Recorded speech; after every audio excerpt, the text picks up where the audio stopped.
Graça e paz, meus amados irmãos, meus amados amigos, irmãos em Cristo Jesus.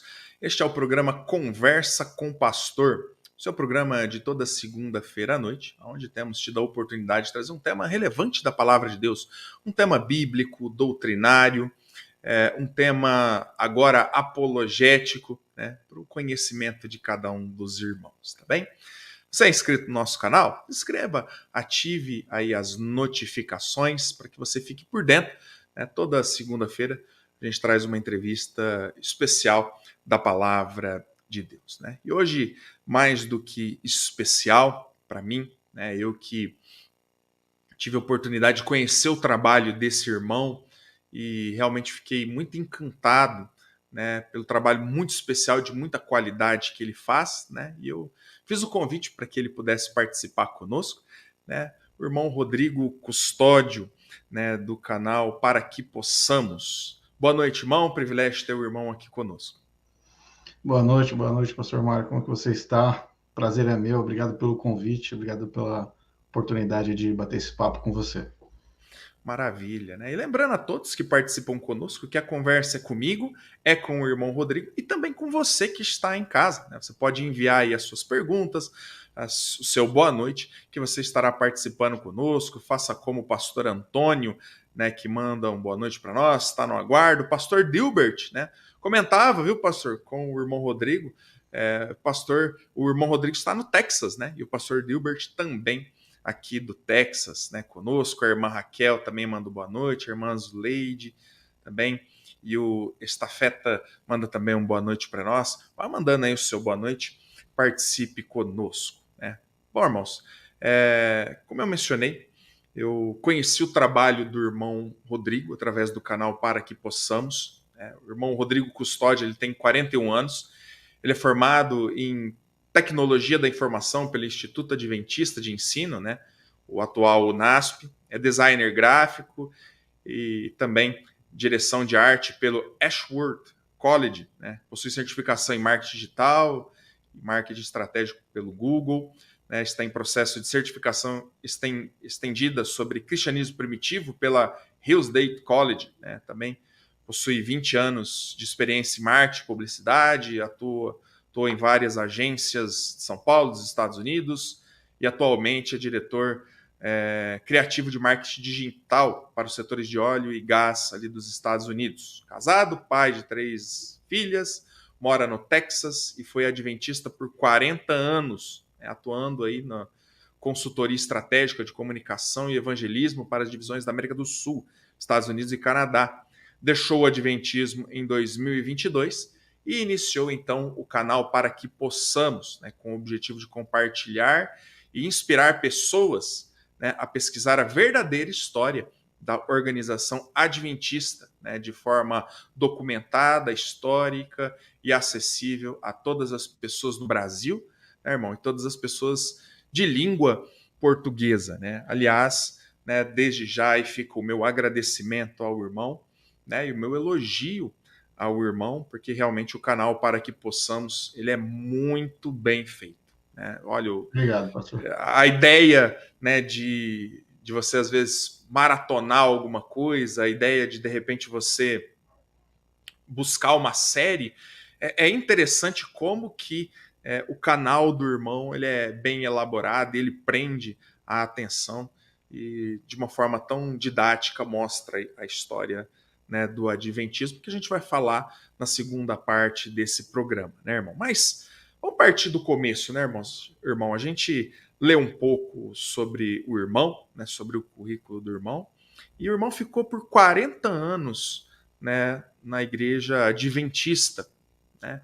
Eu queria que o irmão comentasse um pouco como que foi o princípio dessa caminhada na igreja adventista, né? E o que levou o irmão a, de repente, né, mesmo tendo, pelo aquilo que a gente viu, mesmo tendo tanto conhecimento dentro da instituição, simplesmente deixar aí o adventismo. Sim. Obrigado, pastor Mário, pela introdução. Agradecer a atenção de todos que estão assistindo também. Bom, a minha história ela é bem parecida com a maioria dos adventistas que já estão na igreja há durante a vida toda. Eu nasci na igreja adventista, né? Então, esse foi o processo para qual fui introduzido. Meus pais também, adventistas, ainda são adventistas. Meus irmãos também, pelo menos aí de uma geração de pai, uma geração também, 2 gerações da parte de mãe também. Então, bem tradicionais do adventismo, pessoas também bem atuantes na área do evangelismo, na área da pregação do evangelho também. Então, ah, por questões familiares, realmente, essa foi a minha trajetória. E durante todo esse período foi o período que eu atuei, estive presente na Igreja Adventista praticamente até 2022, literalmente. Então, essa foi basicamente a base, né? Quando você vê isso muito dentro do Adventismo, é muito comum você ver famílias de diversas gerações dentro do Adventismo, e isso faz com que as pessoas cada vez mais se envolvam, né, nos ministérios, nas atividades da igreja, até muitas vezes na área profissional, né, se tornando obreiros, se tornando pastores, e assim por diante.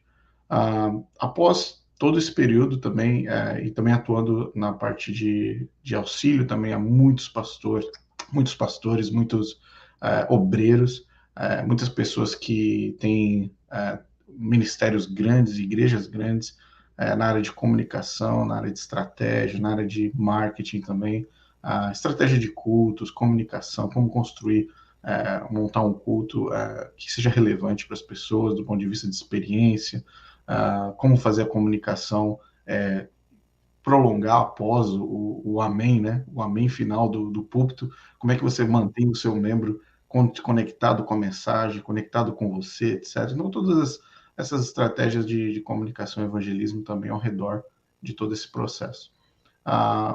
Porém, em 2000, um pouco antes do Covid, para falar a verdade, eu comecei a fazer alguns estudos mais aprimorados sobre a história da Igreja Adventista. E algo que eu nunca tinha feito. Eu não sou aquele adventista do sétimo dia que era conectado em Ellen White, que lia todos os livros de Ellen White, que na verdade eu era meio que desconectado até dela. Eu tinha uma experiência dentro do adventismo que tinha Ellen White de um outro lado da moeda. Eu entendia a estrutura, né, da apresentação da Ellen White, eu entendia qual era o campo de interpretação dela, mas eu pessoalmente não tinha nenhuma relação com os escritos dela ou com ela, eu não tinha isso. Então, chegando aqui nos Estados Unidos, eu comecei a perceber uma diferença muito grande, porque no Brasil os adventistas são tratados muito como evangélicos, né? Eles conseguem ser assim considerados tais como não, a única diferença do adventista é que ele guarda o sábado, não come carne de porco, não toma café, um exemplo, né? Então essa é a visão, macrovisão, né, do adventismo. Então, dentro do Brasil, o adventista ele anda praticamente juntos nas similaridades dentro do âmbito social, dentro do tecido social, né? Quando eu cheguei nos Estados Unidos, eu percebi que houve uma diferença, a diferença era literal, era chocante, para falar o mínimo, onde as igrejas evangélicas tinham uma percepção radicalmente oposta à visão que as igrejas evangélicas têm no Brasil. E eu notei isso praticamente dentro da minha rotina, né, como adventista. E aí um dia eu estava ajudando um pastor durante uma sequência de eventos de séries do Apocalipse, de profecias, e esse pastor foi muito claro comigo. Ele disse o seguinte: olha, Rodrigo, obrigado pelo seu tempo, você está aqui montando a nossa estratégia, mas eu quero ser claro com você que nós não podemos mencionar que nós somos adventistas, não podemos mencionar que o evento vai acontecer numa igreja adventista, e nós precisamos dizer que nós iremos usar apenas a Bíblia. Então essas eram as 3 regras que eu tinha para desenvolver a estratégia de comunicação, né, desse evento. Quando eu recebi essa missão, eu achei estranho, porque no Brasil, dificilmente você tem qualquer dificuldade de apresentar que você é um adventista do sétimo dia. E aqui era diferente. Eu falei, por que essa reação, né? Por que isso está acontecendo? Fiz de acordo com o que foi me pedido, desenvolvi o processo dessa forma, e o evento passou, foi um evento tecnicamente com certo sucesso, houveram batismos, e no final aquilo ficou na minha cabeça. Aquilo ficou girando na minha cabeça, assim. E eu via como os adventistas eram tratados, assistia os programas de debate na televisão americana que com argumentos ainda triplicados, muito mais do campo apologético, né, maiores às vezes até que no Brasil. Uhum. E eu falei assim, tem alguma coisa que eu preciso pesquisar. E essa coisa começou a me motivar a ler mais. Pela primeira vez eu comprei um livro, eu mesmo fui na loja e comprei um livro de Ellen White. E aí eu comprei um livro no eBay de 1876 sobre Ellen White. E comprei o Grande Conflito de 1898. Originais, aliás, eu tenho eles aqui. Resultado foi que comecei a comparar e ler o que realmente estava escrito no século XIX, comparando com o que eu aprendi a vida toda. E eu comecei a notar as diferenças. Diferença de interpretação, textos que não eram relativos à Bíblia, interpretações erradas do ponto de vista, e óbvio, né? Adições e edições ao texto bíblico com relação aos evangelhos que foi feito durante o ministério de Ellen White. Isso abriu uma caixa dentro do meu processo de estudos. Eu falei, bom, alguma coisa está errada aqui, alguém está mentindo nessa história. Ou os originais estão mentindo e foram alterados, ou está havendo um tipo de uma queima de arquivos desde o ano de 1900 até os dias de hoje, para que essa versão do Adventismo não venha à tona, para que essa versão dessas crenças, dessas verdades, tecnicamente, do período do século XIX, não viessem à tona. Então veio o Covid, com isso eu tive tempo, né, tecnicamente, para conseguir me aprofundar nessas pesquisas, e foi aí que eu estudei as 3 colunas primárias, que são os plágios, as visões e as interpretações doutrinárias. E depois que eu combinei essas 3 colunas, ficou claro para mim que o Adventismo não tinha uma base bíblica sólida o suficiente para que eu permanecesse.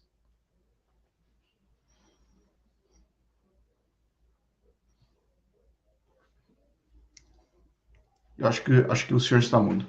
Isso, opa, eu tava, como a gente diz aqui, eu tava mastigando chiclete, enfim.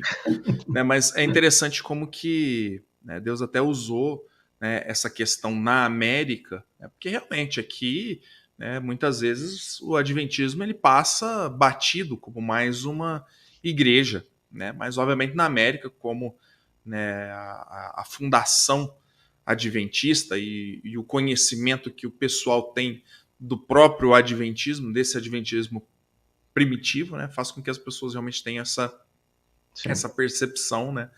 Aqui no Brasil a gente tem até os evangélicos aqui tem uma versão bem maior aos testemunhas de Jeová do que propriamente ao adventismo, né? E obviamente a gente sabe eles surgiram praticamente aí da mesma tigela, né? Antes da gente continuar, irmão, a conversa, deixa eu reconhecer o pessoalzinho que está participando conosco aqui. O Márcio Jacinto manda um boa noite para nós. O pastor Antônio está lá em Cornélio Procópio, no Paraná, perdão. O José Albertino também manda um boa noite para nós. O estafeta, na realidade, é o pastor Ricardo Hilário, de Campinas. Deus abençoe. A Igreja Batista Fundamental de Manaíra, também. Deus abençoe, irmão. Prazer ter o irmão aqui conosco. O Márcio Henrique também manda uma boa noite para nós. A dona Valentina, minha mãe, está conosco também. Em Manaíra, o pastor Francisco Filho, Deus abençoe. Irmão Geneilson, também obreiro, irmão muito querido, esse pessoal aqui de Igarapava, Deus abençoe. Meu pai também conosco, manda um boa noite. Pastor Isaías Divino de Vilhena, pastor Marcos do Seridó Paraibano, capelão Maurício, né, que trabalha com as prisões no Rocha Eterna, Deus abençoe. Irmão Michel também, obreiro. A irmã Isabela manda também um boa noite. O Clorivaldo também. É isso, irmãos. Vai mandando aí o seu boa noite para nós também, as suas perguntas sobre o adventismo. Bom, irmão, Rodrigo, Deus trabalhou, né, nesse momento no irmão, né? O irmão entendeu que o adventismo não era a posição correta a ser defendida, né, a ser crida. E de onde surgiu, irmão, essa ideia, né, de criar o canal para que possamos? Bom, o canal Para que Possamos, ele vem de uma perspectiva que vem muito antes ainda, o próprio nome, né? Muitas pessoas me perguntam. Eu nunca disse isso, na verdade, nunca expliquei de onde vem o nome, né? mas o nome Para Que Possamos do canal vem de uma das frases ou de uma prática coloquial dentro da Igreja Adventista, e dentro da linguagem mais tradicional, né, que é o uso do para que possamos, né, da frase para que possamos. Então, e a gente era mais moleque há muito tempo atrás, muito antes de tudo isso acontecer, e a gente tinha uma banda no coral, e a gente ficava sabe como é moleque tocando em banda, né? Ficar mais focado na hora que vai tocar do que na mensagem, né? E aí a gente estava com uns amigos, eu perguntei para uns amigos, poxa vida, tem alguma coisa errada, né? Porque foi uns 2 irmãos lá no púlpito fazer anúncio de ofertas, etc. E eles usavam para que possamos o tempo todo. E geralmente eram as pessoas mais tradicionais da igreja. Aí a gente começou a utilizar o rótulo de quando uma pessoa era tradicional, né? Extremamente tradicional, fundamentalista, ele era um tipo para que possamos. E esse nome pegou. Então, sempre que a gente vê alguém falar assim, aquele ali é um irmão para que possamos, porque sempre diz irmãos para que possamos fazer. E aí um deles falou assim, Rodrigo, quer saber de uma coisa? O que significa para que possamos? Porque o para que possamos ele não indica nem a decisão, nem a ação, nem se vai, se não vai, ele fica meio que no meio, ele não desenvolve. É um termo meio neutro, assim, né? E aí ficou. Eu lembrei desse nome, porque eu comecei a pensar em questões históricas, né? Questão documental, questão do fundamentalismo, questão daquela coisa da lei, do legalismo, etc. E eu me lembrei desses personagens. Então, o nome Para Que Possamos, ele está conectado a esse tipo de perfil que é facilmente identificado dentro do Adventismo. As pessoas que realmente ainda creem que Cristo não foi suficiente, que você ainda precisa ajudar Cristo no processo de salvação. Então, essa foi a ideia. Agora, na questão do cunho, né, do canal, da estrutura do canal, depois de fazer todas essas pesquisas durante esse período, eu cheguei à conclusão de que essas informações não eram acessíveis no Brasil. Eu percebi isso, porque a primeira coisa que eu falei para mim mesmo era, poxa, por que ninguém chegou para mim e contou todas essa estrutura cronológica? Por que isso não é apresentado na igreja? E a resposta foi bem fácil de encontrar pouco tempo depois, quando eu pesquisei a história da Casa Publicadora Brasileira no Brasil, que é a impressora gráfica da Igreja Adventista. E ela foi fundada em 1900 no Brasil, muito próximo da morte de Ellen White. Então, todo o processo literário da Igreja Adventista, a partir de 1919, depois de uma conferência muito séria que houve, a Conferência Bíblica de 1919, muito famosa, tornou a literatura adventista numa retradução, uma filtragem das coisas heréticas, tecnicamente falando, que Ellen White produziu. Então, no Brasil, as pessoas não tinham acesso por causa da Casa Publicadora Brasileira, que era a única, vamos dizer assim, palavra final do campo literário dentro do Adventismo. Então, eu falei assim, eu preciso criar um canal que, além de contar de forma cronológica, facilite o acesso para qualquer pessoa, seja ela adventista ou não, seja ela de 15 anos, 10 anos de idade ou 99 anos de idade, e que seja acessível para as pessoas entenderem de onde vem a Igreja Adventista de fato e de verdade, de forma documental. E aí, a pessoa, claro, ela pode continuar no Adventismo, ela pode sair do Adventismo, ela vai tomar a decisão que ela quiser tomar, mas a partir desse momento ela vai poder tomar uma decisão sabendo, consciente, de que existe, na verdade, uma história a ser contada. Maravilha. E até eu separei aqui para o pessoal, né, que está nos acompanhando aqui da conversa com o pastor, eu separei um pedaço, né, aqui de um dos vídeos, né, e eu vou colocar para os irmãos rapidinho também, porque, obviamente, para os irmãos conhecerem, e depois eu quero que os irmãos vão até o canal Para Que Possamos, se inscreva ali, e você começa desde o primeiro vídeo lá embaixo e vai assistindo paulatinamente um por um, tá bem? Porque realmente é muito, muito interessante o trabalho do irmão Rodrigo. O que a Bíblia nos recomenda, vamos investigar nessa segunda temporada o ministério de Ellen Gold White. Quando ouvimos falar sobre uma profeta, já imaginamos que ele ou ela possuem algo diferente das demais pessoas, ou a capacidade de se comunicar com Deus diretamente, ou talvez uma conexão direta com seres celestiais que se comunicam e fornecem informações que ninguém tem, informações que são exclusivas, sagradas e que vieram diretamente de Deus com a autoridade de instruir os filhos dele. Porém, é nossa responsabilidade sempre examinar e testar os profetas para que a gente não caia em armadilhas. Se a mensagem vier de Deus, devemos segui-la, mas se não vier de Deus, não devemos dar ouvido e sim ignorar e não termos medo deste profeta. Outro fato a ser considerado é que profetas não saem por aí dizendo que são falsos profetas ou proclamando pelas esquinas e escrevendo para que não acreditem neles. Pelo contrário, apesar de muitas pessoas questionarem os profetas do passado e do presente, no final do dia, somente uma análise sincera baseada na Bíblia e honesta de intenções pode ser capaz de discernir a verdade. A primeira coisa que precisamos examinar é como Ellen White se considera. Em outras palavras, como é que Ellen White se apresenta para as pessoas e como ela mesma considera o que ela escreveu e o que ela disse sobre a origem dos seus escritos. A opinião...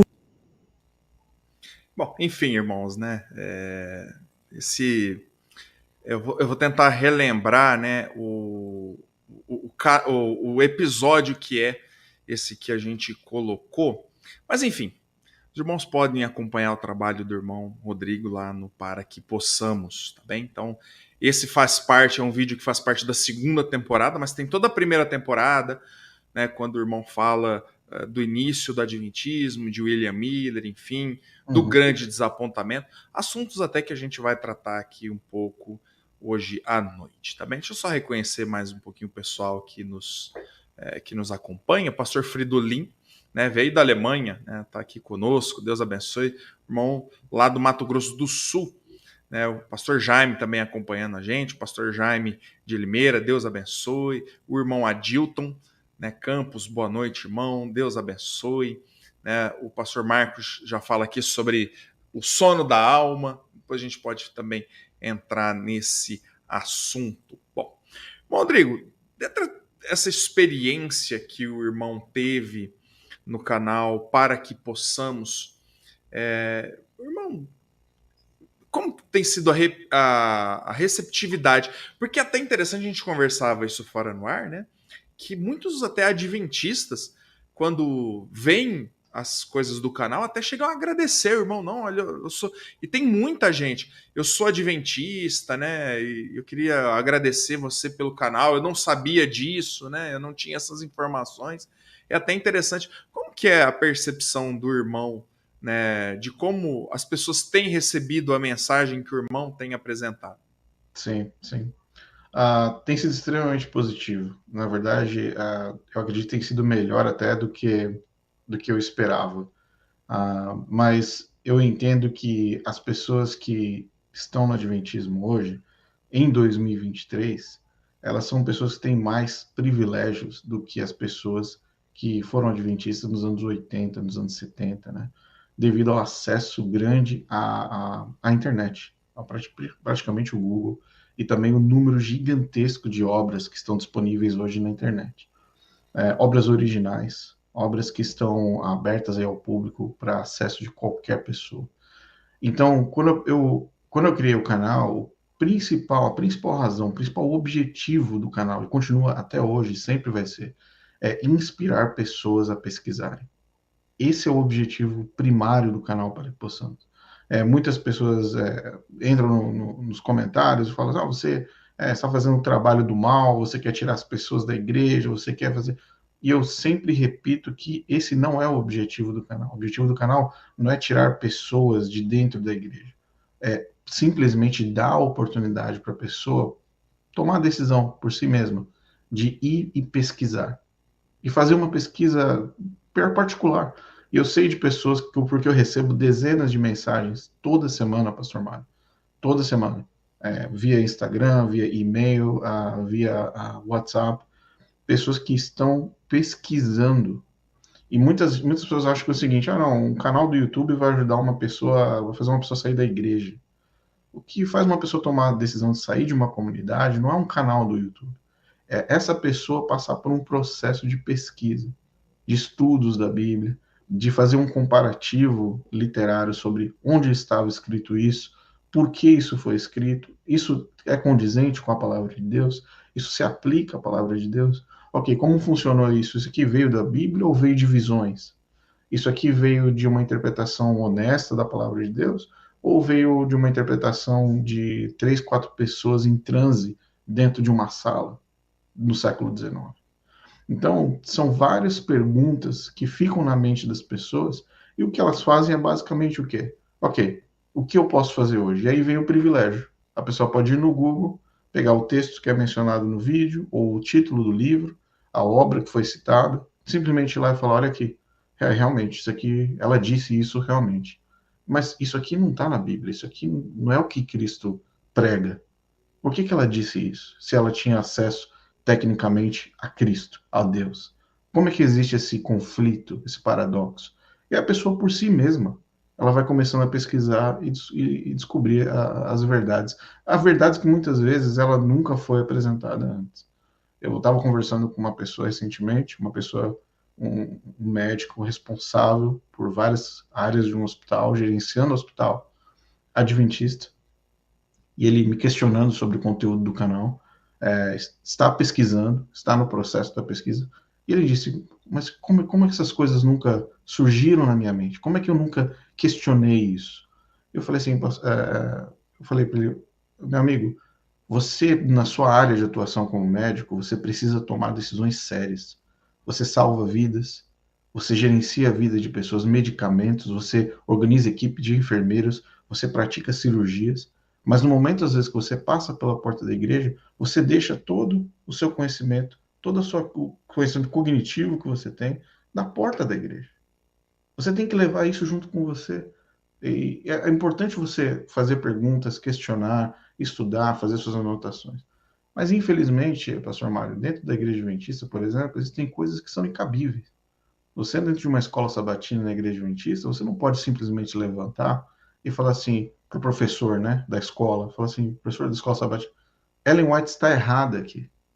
O que ela disse vai contra a palavra de Deus. Você não pode fazer isso dentro da igreja adventista. Porque no momento que você fizer isso, você vai querer colocar um alvo nas suas costas e automaticamente esse alvo vai crescendo de tamanho ao ponto que as pessoas, você literalmente é colocado de lado dentro da própria comunidade. Então as pessoas se sentem reprimidas em questionar porque elas sabem o preço que tem que ser pago dentro da igreja. Então, muitas vezes as pessoas estão escondidas ali, até mesmo ali dentro do banheiro, com o celular, pesquisando no Google, como algumas já me contaram, mas estão sendo inspiradas a pesquisar. Muito bem, muito bem. Bom, o pessoal está participando aqui conosco. Pastor Dilbert, né, também mandou um boa noite para nós ali anteriormente. A irmã Isabela pergunta aqui, ó, lindas e bíblicas, as músicas adventistas, o que falar sobre, né, as músicas adventistas? É uma dos maiores fontes, né, o irmão Rodrigo, de propaganda do trabalho adventista, porque não há como negar, né? Por exemplo, em língua portuguesa, né, a qualidade do Arautos do Rei, por exemplo, do Prisma, né? Não há o que né, repreendesse essa situação, né? Enfim, mas sim, né? não tem como você negar a qualidade de produção da igreja adventista, que isso é histórico. Do ponto de vista criativo, musical, do ponto de vista de mídia, rádio, televisão, a qualidade é insuperável. A questão é que a mídia na igreja adventista, eu digo TV Novo Tempo, músicas, etc., que estão ligadas diretamente à organização. E é sempre bom lembrar isso, muitas pessoas não sabem. Existem artistas, vou chamar de artistas, cantores, grupos, como o próprio Arautos do Rei, que eles são ligados à organização. E existem artistas, cantores que são independentes, entende? Então essa é uma diferenciação que precisa ser feita logo de começo, porque existem interesses separados. Muitas vezes você tem um cantor que canta muito bem, tem músicas incríveis, tal, cristocêntricas, que não tem o objetivo de repassar nenhum tipo de doutrina da igreja, e elas estão dentro do mesmo grupo de grupos que cantam doutrinas. E muitas vezes você não percebe isso, porque é aquela frase que a gente conhece. Só você colocar o nome de Cristo no PowerPoint não transforma sua apresentação numa apresentação cristocêntrica. Só você colocar o nome de Cristo numa música não significa necessariamente que aquela música tem base bíblica. Então, a organização usa essas ferramentas de mídia, de acesso público, para trazer as pessoas para a igreja. Eu acho que é um método de evangelismo e alcança muitas vezes. De um CD, você tem 10 músicas cristocêntricas e uma música que é doutrinária. Até aí, as pessoas não vão perceber essa diferenciação. Mas, basicamente, é essa estrutura. Agora, quando você vai para a realidade da igreja adventista, que é o dia a dia, você percebe que toda aquela comunicação da Novo Tempo, as músicas bonitas, aquilo ali fica um pouco sobre a sombra de um campo doutrinário, de um peso doutrinário, que a pessoa não fazia nem ideia que existia. Exato. Bom, o pessoal está participando aqui conosco. Algumas perguntas são relacionadas, irmãos, a temas que nós vamos abordar, então daqui a pouco a gente fala sobre elas. Só rapidinho, o irmão Pastor Hudson, né, junto com o pastor Almilcar, estão assistindo em Dourados, Mato Grosso do Sul. Amém, Deus abençoe. O irmão Gabriel Bis, né, de Curitiba, também manda uma boa noite para nós. A irmã Raquel também manda aí o seu boa noite para nós, né? O pastor Ricardo, ele faz uma pergunta aqui, creio que é dentro desse tema, ele fez uma outra, mas daqui a pouco, irmão, a gente vai falar sobre ela. Ele diz aqui, ó, a dedicação com a música vem desde o início dos adventistas. Chega a ter alguma ligação com os filhos da Ellen White? O irmão tem essa informação? Não, necessariamente não. Na época, principalmente após o período que a igreja se organizou, uma das principais práticas motivadas pelos fundadores era o uso do inário. Então, não existia nenhum tipo de prática ou apoio ou iniciativa em desenvolver alguma coisa no campo musical, artístico. Era basicamente o tradicional inário. Tanto é que eles chegaram a vender mais de $1 milhão à época só em inários para as igrejas. Era dos principais produtos deles, era a venda de inários. Correto. Bom, irmão, então nós vamos entrar agora no campo da história, né, que realmente é o campo que o irmão mais tem dominado do adventismo e que realmente o canal Para Que Possamos tem abordado de forma muito especial. Aliás, eu quero até falar para o pessoal que nos acompanha, nós não vamos numa live tocar, acho que nem 0,01% de toda a história, né? Mas para isso, os irmãos vão lá no canal Para Que Possamos depois, se inscrevam ali, e ali, irmãos, os irmãos vão ter detalhadamente, esmiuçadamente, como a igreja adventista surgiu, o grande desapontamento, enfim, o surgimento de Ellen White. Os irmãos vão ter um aprofundamento em cada um desses aspectos, né? Então, hoje nós vamos tentar, né, irmão, passar assim rapidamente, fazer uma pequena introdução, né, dessa história adventista. Eu queria que o irmão falasse para nós inicialmente como que surgiu aí o adventismo, a questão de William Miller, enfim, a ideia dele de marcar aí a volta de Cristo. Eu queria que o irmão, que a gente começasse a história adventista desde o começo, explicando William Miller. Sim. Bom, William Miller foi um homem que passou por várias transições dentro do aspecto de crenças dele. Então, quando você olha para William Miller, você vai encontrar um homem que estava debatendo com ele mesmo do ponto de vista de crenças. Ele inicia cristão, dentro de uma família cristã, e ele passa por um processo durante o período de crescimento dele, jovem, adulto, de questionar, o que é natural para todas as pessoas. E durante esse processo de questionamento, ele se envolve dentro do âmbito do deísmo, né? E também avança para a maçonaria. Então, ele sai do cristianismo, se torna um deísta, e como deísta mesmo, dentro do âmbito do deísmo, ele se junta aos maçons. Antes de qualquer coisa, é normal dizer que, nessa época, no século XIX, ser um maçom tinha uma conotação completamente diferente da conotação de hoje, ou de várias décadas atrás. A maçonaria, ela fazia parte não apenas do tecido social do ponto de vista de participação da sociedade, como também no campo de pesquisas, no campo de engenharia, no campo de estudos aprofundados, e também a maçonaria, ela por um tempo, por um período nos Estados Unidos, ela participou da política diretamente. Tanto é que candidatos à presidência dos Estados Unidos se candidataram como sendo maçons, como um partido político, né? E também presidentes dos Estados Unidos também eram maçons, né? Com o próprio George Washington. Então, dentro dessa perspectiva, ser um maçom não era nada ruim do ponto de vista de apresentação, né? Eu sou um maçom normal, do século XIX, nada demais. A questão é que a maçonaria, para o William Miller, aprofundou algo que ele era muito dedicado, que eram os estudos e pesquisas. Então, ele já era um cara fanático na leitura, nas pesquisas, e isso só trouxe um pouco para ele. O que aconteceu é que, durante um período de 1912, houve uma guerra nos Estados Unidos, e ele foi convocado a participar dessa guerra, e nessa guerra ele quase morreu, ele quase perdeu a vida, mas por um triz, o exército americano, que era um exército misto, né, entre índios, negros e americanos, conseguiu vencer a coroa britânica nessa pequena guerra. E quando ele volta vivo dessa guerra, a cabeça dele volta mudada. Ele praticamente passa por um processo de conversão através da sobrevivência da guerra. O resultado disso foi um retorno ao cristianismo. Então ele fala o seguinte, ele escreve para a mulher dele uma carta dizendo, olha, era para nós estarmos mortos agora. Então existe um Deus que está cuidando da gente. Essa foi a percepção dele. Quando ele retorna para o cristianismo, ele não perde esse âmbito, essa ânsia pela pesquisa.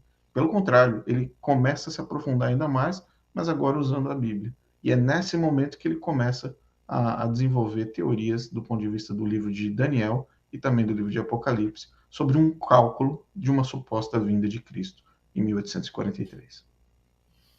Pois é, enfim, a gente vai falar um pouquinho mais sobre isso, né? O irmão Pastor Dilbert diz aqui, ó, irmãos, um primo do meu pai, o D.M. Carnegie, né, trabalhava com a senhora Ellen White durante anos. Tem os dois livros que ele escreveu e um deles é sobre a sua renúncia e saída da igreja adventista. Sim. Pastor Daniel Bertolucci, lá do Rio Grande do Sul, boa noite, assunto muito pertinente. Triste saber que existem milhões de pessoas escravizadas por essa seita. Que Deus abençoe o ministério dos irmãos, né? Pastor Daniel, lá em São Cepé, no Rio Grande do Sul, né? A minha filhota Vicky, a Vitória, está aqui conosco também, manda uma boa noite para nós, né? E o pastor Ricardo, eu tô com uma pergunta dele aqui, mas daqui a pouco, quando a gente falar sobre Ellen White, né, a gente fala especificamente sobre a sua pergunta, tá bem, irmão Daniel? Fica firme com a gente aí. Bom, dentro desses momentos, né, irmão, de marcar voltas, para marcar dias, melhor dizendo, datas para a volta de Cristo, né? Numa dessas, o William Miller resolveu marcar aí uma data, né? E o que aconteceu? Né? Queria que o irmão explicasse para nós. Pois é, ele fez uma conta, vou dizer, uma conta interpretativa errada e matematicamente errada também, porque ele combinou dois momentos específicos, que era a reconstrução do templo de Artaxerxes em 457, que na verdade não foi exatamente nesse ano, e ele juntou as 2.300 tardes e manhãs e transformou 2.300 tardes e manhãs do capítulo 8 de Daniel como sendo 2.300 anos. Então, ele tirou do 457 de 2.300 e aí deu 1843 e em seguida 1844, depois que 843 falhou, né? Houveram muitas datas marcadas. O problema é que William Miller, eu considero, essa é a minha visão particular após muitas pesquisas, eu acho que o William Miller era extremamente sincero no que ele estava fazendo, na busca por essa data, como se ele tivesse tido um insight, como se tivesse tido um tipo de revelação. Até na biografia dele mesmo, ele considera que ele teve uma visão, que a chamada conta dos 2.300 anos foi uma visão, foi algo que Deus revelou para ele. Não uma visão tradicional que Deus aparece na frente dele, fala para ele fazer as contas, não, foi algo que ele ouviu como sendo vindo de Deus. E O problema é que, na hora que ele inicia o processo de estudos, ele começa a pregar sobre isso, ao redor dele começam a se aproximar pessoas que têm interesse nesse assunto. E essas pessoas interessadas nesse assunto começam a desenvolver teorias juntamente com ele. Então, essas teorias começam a aparecer, como, por exemplo, ele não tinha marcado uma data para 1843. No entanto, a pressão de todas as pessoas que estavam estudando com ele fizeram com que ele agendasse para março de 1843. Depois, a coisa andou um pouquinho mais para frente, esperaram que acontecesse em julho. Então, não aconteceu. Em seguida, agendaram para julho novamente, de 844. Não aconteceu. Até que uma outra pessoa influenciou ele, o Samuel Snow, dizendo: olha, eu acho que isso tem a ver com algum tipo de Anquippur judaico, acho que pode ser que isso aconteça em outubro, vamos dizer outubro, 22 de outubro de 1844, resumindo toda a história. E William Miller, depois de ter tecnicamente quebrado a cara, né? Algumas vezes ele estava não estava muito confiante em entregar uma data, mas a pressão já era muito grande porque o movimento tinha crescido. Então ele foi pregando durante todo esse tempo, desde 1832, se eu não estiver errado, me corrija, até 1844, em todo o Nordeste dos Estados Unidos, incluindo Europa e também outros países como a Austrália, como o país da Nova Zelândia, que receberam essa mensagem da volta de Cristo em 1844 e acreditaram, eles creram nisso. Mas o resultado final foi que houve a grande decepção na última data prevista, oficialmente relacionada a Guilherme Miller, William Miller, que foi de 22 de outubro de 1844. A partir dessa data, né, que ficou conhecida aí entre os adventistas, né, como o grande desapontamento, né, aí realmente o adventismo tomou uma forma distinta, né, irmão Rodrigo, e realmente muito voltada a essas práticas místicas, né, de revelações, de membros, né, desse círculo adventista, né, tem um episódio bem interessante, né, do Para Que Possamos, em que é contado uma dessas reuniões, né, em uma cidade, se não me engano, Poland, né, alguma coisa assim, Atkinson, né? cidade de Atkinson, no Maine. Isso, é no Maine, exatamente. Então, é contada essa história, né? E assim, e essa mística realmente começou a permear esse movimento, né? Sim. Porque o que a gente vê, né, irmão, aqui de fora, que por mais que o irmão se esmere em contar a história, e o faz com grande maestria, mas a gente percebe que era um movimento confuso, né? Então, um vinha com uma ideia de cá, o outro trazia uma ideia de lá, enfim. Aí depois do grande desapontamento teve aquela pessoa que eu esqueci o nome, mas que teve uma revelação indo por milharal, né? De que Cristo. Edson, Isso. Que Cristo entrou lá no céu, num compartimento que aí acabou gerando, né, uma doutrina adventista, né, do juízo investigativo, né, que é realmente também assim uma das, se não for a maior, junto com o sábado, uma das maiores, né? É o maior absurdo que tem. É o maior absurdo, né, da igreja adventista crer nessa doutrina, né? Mas teve que ser acomodada por conta destas coisas, né? E isso, essa mística, né, irmão Rodrigo, ela se espalhou ali por todas as pessoas que estavam naquele momento, né? Sim.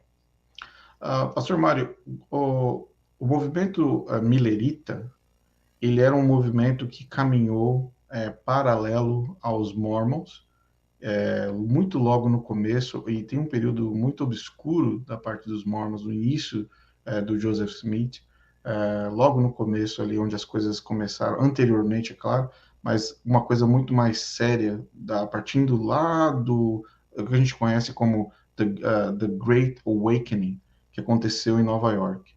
O que aconteceu ali foi uma explosão de um tipo de religiosidade que envolvia ocultismo, que envolvia as práticas religiosas ortodoxas tradicionais e também uma série de práticas espiritualistas ao mesmo tempo.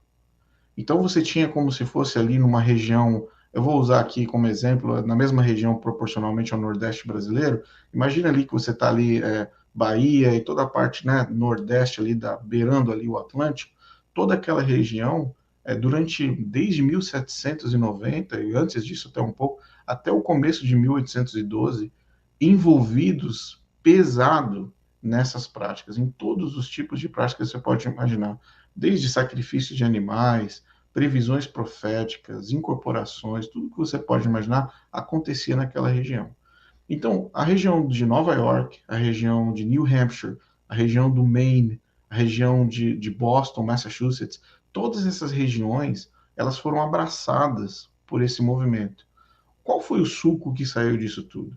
Foram vários movimentos pequenos que começaram a se espalhar, que tiravam pessoas das suas igrejas tradicionais, igrejas batistas, metodistas, presbiterianas, e essas pessoas iam com um movimento, desse movimento religioso, para buscar outras experiências religiosas. Entre elas, uma das experiências mais comuns que aconteciam era a experiência da revelação. Então, eram revelações que, na verdade, não eram revelações, vamos dizer assim, do ponto de vista religioso, bíblico, do ponto de vista profético, bíblico, não. Eram experiências relacionadas a espíritos que vinham falar com você, espíritos dos mortos, mas que eram camuflados sobre uma linguagem cristocêntrica, uma linguagem ortodoxa cristã. E o que aconteceu com Ellen White é que, desde criança, ela já participava dessas práticas, dentro da chamada Igreja Metodista dos que Gritam, que era um grupo fanático que acreditava que quanto mais você gritasse, mais chances você tinha de receber o Espírito Santo. E quando você recebia o Espírito Santo, você caía no chão, latindo, se fingindo como sendo um animal, rolando, gritando, fingindo que você era uma criança, e assim, dando risadas e risadas, o tal do riso santo. Então, todas essas práticas, elas já faziam parte da vida de Ellen White desde criança. Então, ela foi batizada na Igreja Metodista dos que Gritam, dentro desse movimento fanático. Quando ela se converte, ela ouve William Miller conversando com ela aceita a mensagem da volta de Cristo de William Miller. Então, ela abandona, tecnicamente abandona, porque ela foi retirada da igreja, ela foi expulsa da igreja metodista, por acreditar em William Miller, mas na sequência ela devota toda essa prática de visões, de revelações, de ocultismo, tecnicamente, dentro do movimento millerita após o desapontamento, como você mencionou. Então, nesse momento acontece uma divisão. William Miller foi muito claro, depois da decepção, em 1845, dizendo: não se envolvam com os fanáticos. Nós tivemos uma decepção, Cristo não veio, mas isso não é desculpa para vocês se envolverem com esse grupo. Vamos continuar firmes na palavra de Deus, vamos continuar estudando, talvez nós cometemos um erro, claro, mas vamos entender o que aconteceu, mas não se envolvam com eles. Isso não é representação da Bíblia. E eles pregavam, óbvio, que Cristo já não havia mais salvação para ninguém, que se não tivesse sido milerita. Então, essa exatamente. foi pesada. É a doutrina da porta fechada, né? Corretamente. Que não haveria mais possibilidade de salvação, enfim. E até no canal, né, se aborda com grande propriedade isso, né? É interessante, né? Essa situação que a gente mencionou, né, de Ellen White, e tem aquele episódio específico que dá essa impressão mesmo, né, de que a reunião que se tinha ali entre essas pessoas, essa reunião de revelação, era algo realmente como um culto espírita, né, como um trabalho espírita ali, mediúnico, enfim, e nesse ambiente, né, essas revelações elas vinham à tona, né, para aqueles que ali se encontravam, né? Sim. Enfim, bom, o pessoal está participando aqui conosco. Deixa eu pegar isso daqui de onde eu parei. O capelão Maurício, ele fala aqui, né, que ele evangelizou um rapaz na prisão e entregou um folheto a ele. Ele disse que Jesus Cristo salva os adventistas, né? Uhum. Enfim, a dona Adriana manda uma boa noite para nós. Pá. Acho que o irmão Rodrigo deu uma saidinha. A Regina também participa conosco, a minha esposa, né? Boa noite, esperando essa conversa. É uma bênção em nossas vidas. Deixa eu ver aqui. O pastor Ricardo diz aqui: o juiz investigativo é bem confuso. Satanás, como bode expiatório, também é uma viagem, né? Cristo é o suficiente nesse caso, exatamente. E também, né, sobre a insistência do inferno é bem forte entre os adventistas. Né, entre os adventistas. Bom, deixa eu ver mais pessoas que estão participando aqui conosco. Deixa eu ver aqui. Muito bem, deixa eu colocar de novo o pastor aqui na tela, o irmão aqui na tela. Eu vi que já anoiteceu aí, né? O irmão mencionou que precisa acender uma luz aqui, né? Bom, deixa eu só voltar aqui, irmão. O pessoal passou aqui, deixa eu só... O pastor Ricardo fez uma pergunta e eu estava até guardando. Eu vou dar depois para o pastor Ricardo. Aqui. Ele pergunta aqui, ó. De acordo com os escritos de Ellen White, qual é a maior prova de que os escritos não são inspirados? Né? Uhum. Acho que essa própria revelação extra-bíblica que possuía, né? Não desacredita completamente a mensagem dela, né? Uhum. Ellen White, ela tem... Eu converso com vários adventistas, como você pode imaginar. Mas uma das coisas que eu geralmente falo para as pessoas que estão no processo de entender essa questão de Ellen White é o seguinte: você precisa pegar Ellen White e colocar em duas caixas, né? Primeiro, numa caixa de profecias que falharam. Essa é uma caixa. Então você pega Ellen White, todas as profecias que falharam, que são 100% delas. Ela nunca fez nenhuma profecia que se cumpriu. Nenhuma. Ela não tem, historicamente, não tem nenhum registro. Todas as visões que ela teve, que a organização diz que foram mais de 2.000 visões, elas não estão registradas ou catalogadas ou simplesmente não estão organizadas numa linha cronológica. Não existe nenhuma comprovação de que nenhuma das visões que ela apresentou até hoje de fato se cumpriram. Então você coloca todas as visões e profecias que falharam em uma caixa. E na segunda caixa você coloca todas as cópias e plágios que ela cometeu. Então são só duas caixas. Existem pessoas que falam, mas ela escreveu muitas coisas boas, ela escreveu muitas coisas que estão de uma forma ou de outra conectadas com a Bíblia, que apresentam Cristo. Eu concordo que ela escreveu livros ou tem passagens de coisas que ela diz que são de fato conectadas à Bíblia. Mas a questão é que essas duas caixas iniciais que eu mencionei são caixas que estão cheias, lotadas, abarrotadas. E uma das coisas que nós aprendemos em Deuteronômio é que se um profeta diz algo, dizendo que é em nome de Deus, e isso não se cumpre, automaticamente esse profeta não vem de Deus. A partir do momento que você diz algo que vai acontecer, e você se posiciona, e você se apresenta dizendo, Deus me falou, Deus me disse isso, e automaticamente isso não se cumpre, automaticamente ele é um falso profeta. Um outro exemplo muito clássico que a gente fala sobre os escritos de Ellen White é como se fosse um trilho de trem. Num trilho de trem, você vai viajar de trem de uma cidade A até a cidade B, existe um profissional da empresa que faz a verificação da linha, para ver se os trilhos estão corretos.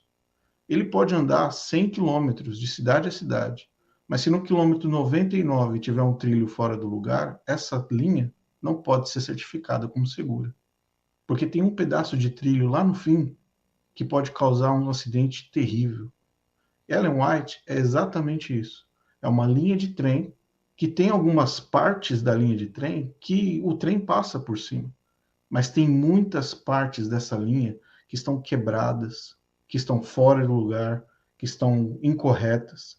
E um trem não vai conseguir chegar à estação final. Então, se você não consegue chegar à salvação, se você não consegue alcançar a salvação nessa sua jornada, nessa sua viagem, é porque alguma coisa está errada na linha. Então essa linha está incorreta. É dessa forma, acho que é a forma mais simples de expressar o que é Ellen White. Ok, irmão. O que tem uma curiosidade, na verdade, eu creio que serão, né, vídeos aos quais o irmão ainda vai se debruçar e vai, no decorrer, né, do canal, ir fazendo, né, ao longo do tempo. Mas como que esse grupo reduzido, né, de mileritas mais ortodoxos, vamos dizer, ou mais doidos, né, vamos designar dessa forma, mais fanáticos, isso era a palavra que eu queria usar. Como que esse grupo mais fanático, ele tomou essa preeminência, né, nesse movimento, e chegou a formatar a igreja adventista como ela é hoje, né? Porque a gente vê uma igreja poderosíssima, né? Uma igreja que tem milhões de adeptos nos Estados Unidos. Eu creio que no Brasil ela já deve ter até talvez suplantado o número de membros da América. O Brasil é um país muito adventista. Tem muitos adventistas aqui no Brasil, né? Tem muitas igrejas adventistas aqui no Brasil. Como que foi, irmão, desse pequeno grupo? Eu sei que daria vários e vários programas, mas resumidamente, como que esse pequeno grupo de fanáticos ele chegou a se organizar de tal forma a criar esse colosso, essa grandiosa instituição hoje que é a Igreja Adventista? Sim. É uma pergunta, eu vou tentar responder ela em duas partes, tá? Na parte número 1, do ponto de vista histórico, nós precisamos caminhar de William Miller, de Guilherme Miller, até a formação da Igreja Adventista do Sétimo Dia, lá de 1863. Então, dentro dessa janela, nós temos uma era, que é a era das marcações de datas da volta de Cristo. Então, considero como a era do medo, vamos dizer assim, onde você era constantemente alertado de que havia um dia específico, que havia uma data que Cristo voltaria. Então, quando você tem um grupo de pessoas pequeno, mas que utiliza desses métodos que nós citamos agora, de métodos que não eram ortodoxos do ponto de vista espiritual, pregando uma mensagem e marcando datas sobre a volta de Cristo, essa já é uma premissa que atrai muitas pessoas. Principalmente as pessoas que já participavam do millerismo, que eram pessoas literalmente desesperadas. Então, muitas pessoas, durante a decepção, venderam tudo. Eles perderam tudo, porque Jesus estava voltando. Qual a finalidade de eu ter a minha casa?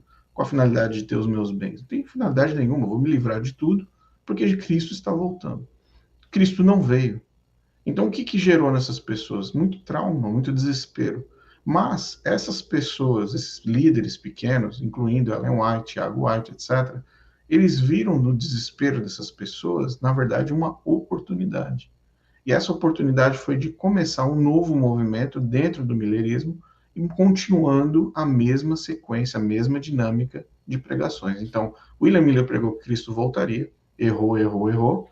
Agora nós vamos continuar pregando a mesma mensagem, só que agora com um povo, com um grupo de pessoas muito mais desesperado. No entanto, nós vamos dar duas garantias para eles. Nós vamos dar a primeira garantia de que eles já estão salvos. Basicamente é isso. Então, eles faziam parte do millerismo, eles já estão garantidos no céu. Segundo, o fato de que eles poderiam também, pelo fato de já estarem salvos, de praticarem qualquer tipo de absurdo dentro dos cultos fanáticos deles. E isso atraiu muitas pessoas também dentro daquele período. Então, a constante pregação da eminência da volta de Cristo, ele vai estar voltando, ele está voltando, vai ser em tal data, vai ser em tal ano, fazia com que as pessoas se apegassem a esse movimento. Então, essa seria a era número 1. A era número 2 é o período que eles abriram mão de marcar datas. Nós vamos combinar que não ia dar certo, né? Então, eles chegaram à conclusão seguinte, olha, chega dessa história de datas. No entanto, houve uma mudança muito importante, muito inteligente na forma como que você transparece isso sem marcar datas, que é a eminência.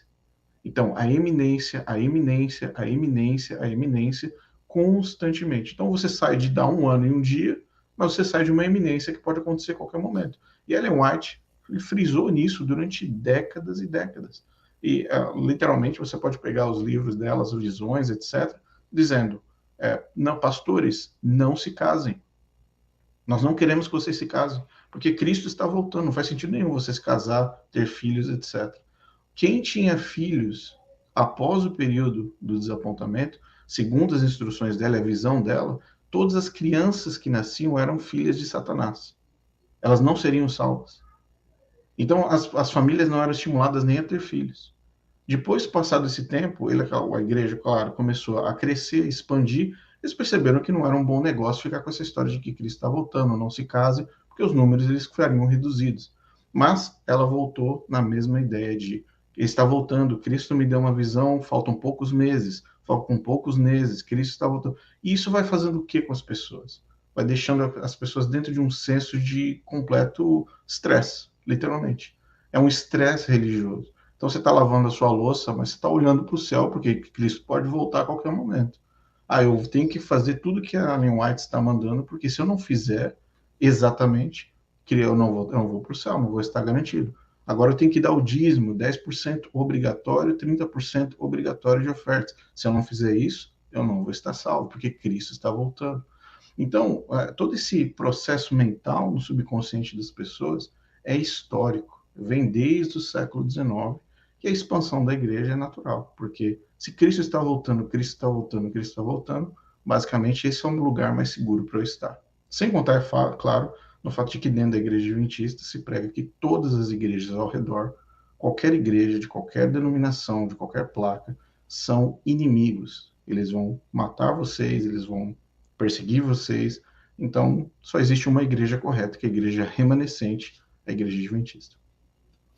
Exatamente. Bom, vamos partir aqui para algumas considerações finais. O pastor Ricardo ele diz, né, o juiz investigativo é bem confuso, Satanás como bode expiatório também é uma viagem, Cristo não é suficiente nesse caso, né? E isso é até perigoso, né? Porque faz com que Satanás seja um corredentor junto com Cristo, né? Porque eles dizem que aqui o bode, né, que o cordeiro imolado é o Messias, o bode expiatório que é enviado para longe é Satanás, né? Sim. O pastor Fridolin ele diz aqui, um dos objetivos da maçonaria consiste em enfraquecer o cristianismo genuíno. Sabemos que a seita dos testemunhos de Jeová tem sua origem na maçonaria, sendo que Miller era maçom, poderia ele ter recebido uma tarefa da maçonaria para dar início a mais uma seita para enfraquecer o cristianismo genuíno? Acho que é improvável, né, irmão? Apesar do maçonarismo, da maçonaria ter a sua força, né, mas eu creio que Miller tinha uma certa sinceridade, né, naquilo que ele praticava, né? Naquilo que ele cria. Era uma sinceridade sem conhecimento, né? Mas não creio que era. Uma das coisas que você percebe William Miller não foi um grande líder do movimento.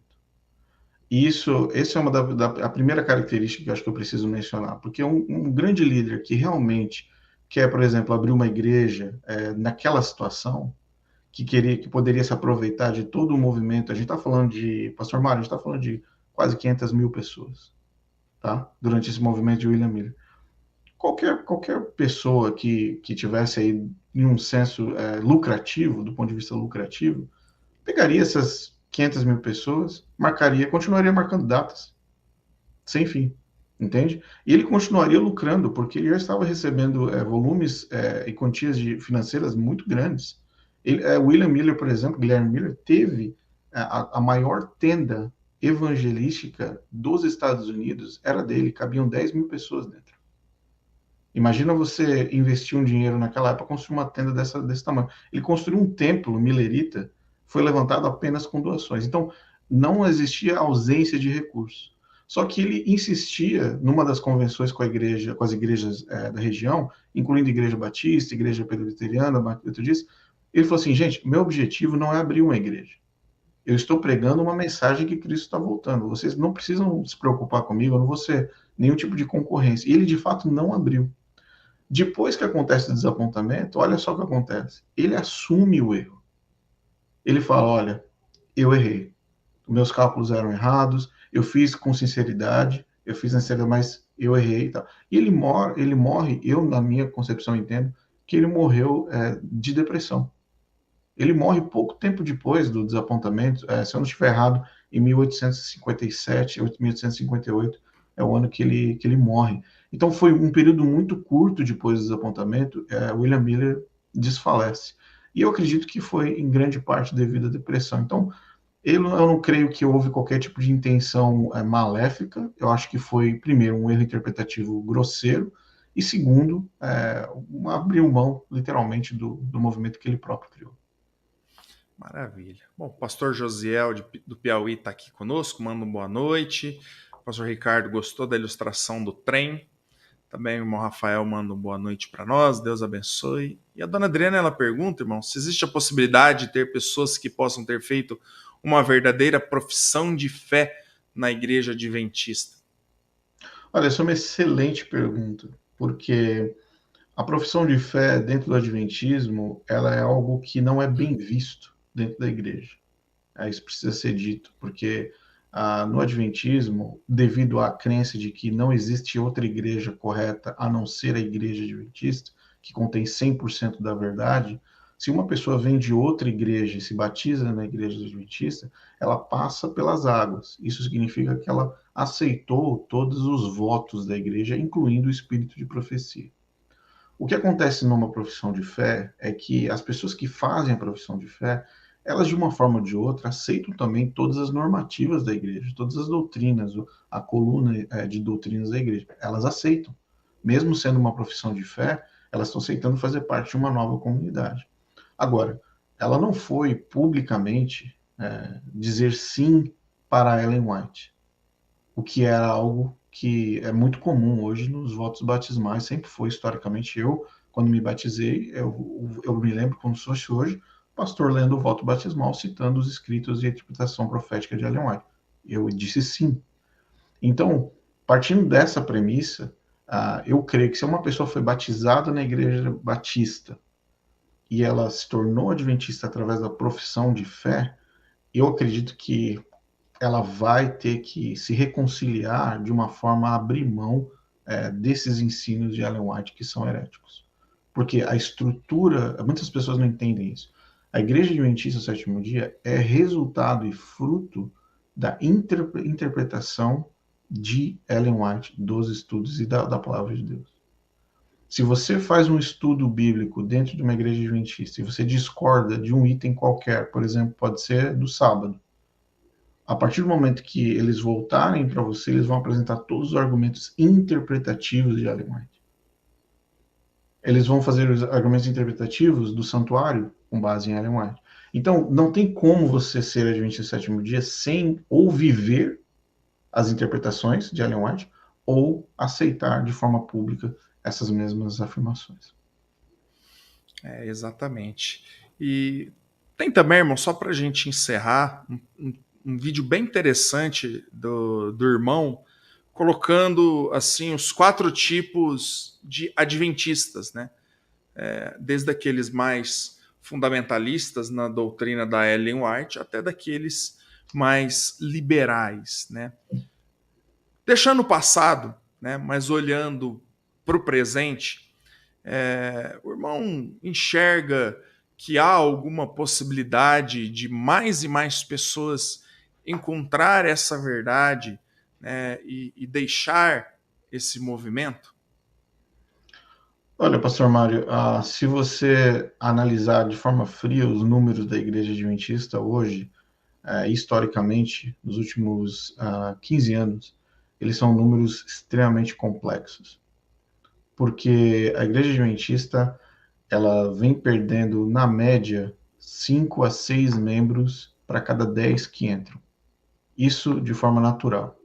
2, devido à questão de morte, e os outros devido à questão de desistência dentro de um período de 5 anos. Isso é uma média global. Isso está no site da igreja, oficial da igreja. Se você for procurar um pouco mais a fundo no campo das estatísticas, você vai ver a queda de adesão.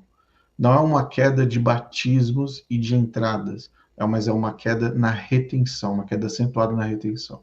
E o que se deve a isso é justamente o trabalho ambíguo que a própria Igreja Adventista faz em ter, por exemplo, uma Novo Tempo, as músicas, os pastores, toda essa igreja adventista barra evangélica, entre aspas, que é a igreja adventista que apresenta a graça, que apresenta Cristo. Mas quando a pessoa entra na igreja adventista, ela encontra de fato a realidade, que é o legalismo.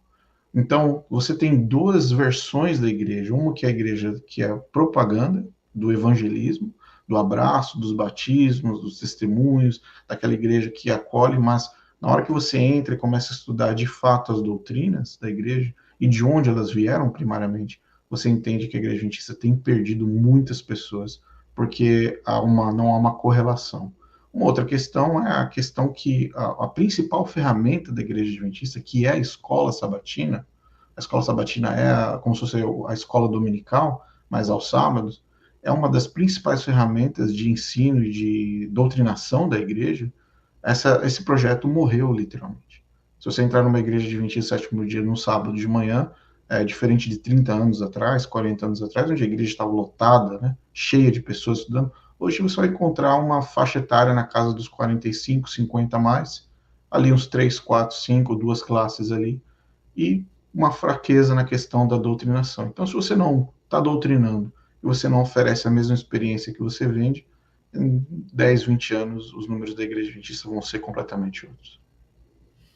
Maravilha, irmão. O pastor Ricardo, só para a gente finalizar, queria que o irmão falasse um pouco sobre o inferno na visão adventista, né? O adventista não crê no inferno, né? Não, o adventista não crê no inferno. Ele não acredita que quando você morre, você vai ou para o inferno, vai para o céu, vai para o purgatório. O adventista acredita que ele é aniquilado, ele deixa de existir. Na igreja adventista se diz o termo sono da alma, ou a pessoa está dormindo. Mas na literatura, eu sempre falo isso, quando você volta para a literatura, você entende que a igreja adventista acredita que existe uma completa destruição. Não, você deixa de existir, você cessa de existir.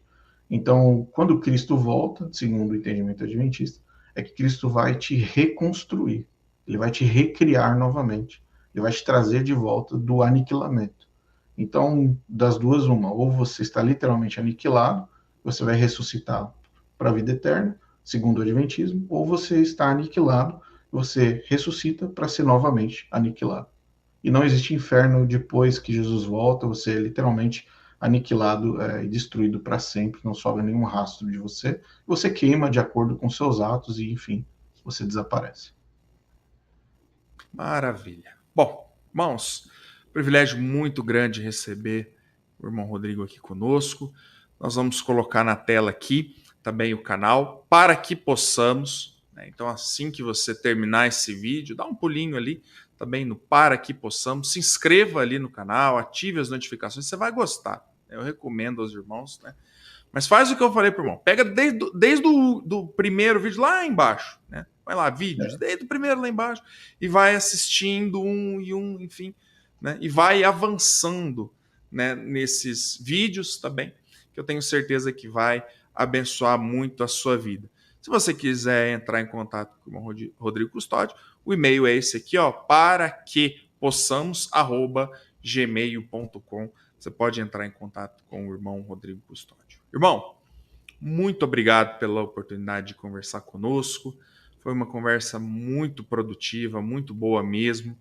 Parabéns pelo trabalho do irmão, né? E eu louvo a Deus pela sua vida, por Deus ter mostrado ao irmão a verdade e mostrado ao irmão que realmente o caminho que estava não era o caminho correto, e também ter dado ao irmão essa sabedoria toda para não apenas guardar isso para si, né? Mas também poder fazer essa divulgação do canal do irmão, que é realmente fantástico, como a gente mencionou no começo da conversa, né? A gente olha pelos comentários ali, até é interessante, o irmão chegou a fazer uma pesquisa esses dias, né, do pessoal que acompanhava o canal, e muitas pessoas são adventistas, né? Sim. Que acompanham o trabalho do irmão, e eu falei, poxa vida, olha que interessante, né? Sim, a gente sabe que pelo menos ali dentro do canal, da última vez que eu olhei, tinham pelo menos entre 60 e 70 pastores que são ativos, que estão ativos na obra hoje. Dentro do Adventismo, estão acompanhando o canal. Então, membros, etc. Então, tem sido muito bom. Eu que agradeço, pastor Mário, a oportunidade, o convite de participar aqui desse bate-papo. Foi extremamente produtivo, válido. Eu espero que, apesar da correria do pouco tempo, a gente sabe que o tempo não é grande, tentar dar um pouco de luz sobre esse assunto e também inspirar as pessoas a pesquisarem e visitarem lá para aprenderem mais sobre a história. Você gosta de história, se você gosta de documentários, se você gosta de aprofundamento em alguns específicos temas, acho que é uma boa oportunidade. Eu também vou convidar todos os meus inscritos a visitarem o seu canal, assistirem as entrevistas. Vai ser uma boa troca aí, produtiva para o reino. Maravilha, para honra e glória do nosso Deus. Irmão, não sai daí não, eu só vou despedir aqui e a gente depois troca uma última palavrinha. Mas é isso então, quero agradecer demais, irmãos, um grande grupo de irmãos, né, ao vivo, participando conosco também, afora aqueles que depois acabam assistindo, né, enfim, tem alguns pastores que falam, nossa, pastor, de segunda-feira eu folgo, eu vou viajar com a família, ou segunda-feira eu estou dando aula no seminário, eu assisto na terça, mas está aqui, né? Então, um abraço também a você que não assistiu online e para você que está online conosco também. Deus abençoe. É isso então, meus irmãos, fique com Deus, agradeço a cada um que participou conosco, que mandou o seu boa noite, que mandou as suas perguntas para nós. Que Deus abençoe a vida de cada um dos irmãos e até semana que vem com mais um programa Conversa com o Pastor. Fique com Deus.